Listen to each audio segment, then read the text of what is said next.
na meron siya hindi masasayang dahil ikaw, O Diyos, ang gagamit na ito para sa iyong kapurihan. Tuturing mo siya na parang asawa. Lagi mo siyang papansinin, sasamahan, yayakapin, Panginoon, sa tuwing ka siya ay nalulungkot. Pagpalain mo siya at busugin ng salita mo araw-araw, Panginoon. Ganon din po si Michelle, Lord. Dalangin ko na yung puso niya ay laging mapuno ng pag-ibig mo at dinadalangin ko, Panginoon, maramdaman niya yung pagmamahal ng magulang na gagaling po sa inyo. Maging tatay ka po sa kanya, maging nanay ka po sa kanya. Para po, Panginoon, lahat ng problema niya sa pag-aaral ay matugunan, Panginoon. Lahat ng family problem niya, ibigay at Yes, God. Amen. Salamat din po, Lord.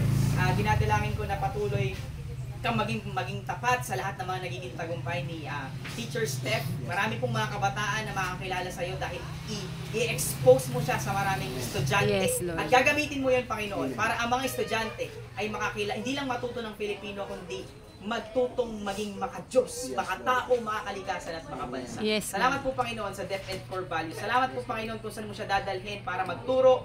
Hindi ito masasayang, Panginoon, dahil ngayon pa lang alam niya na nasa iyo galing yung tagumpay na Yes, niya, Panginoon. Salamat po sa iyong regalo din sa kanya. Lord, dalangin ko na yung blessing mo ay mapasa kanya at lagi niya pong maranasan ang pag-ibig mo sa pamagitan ng kanyang asawa at ganun din po, Panginoon, sa pamagitan ng kanyang pamilya.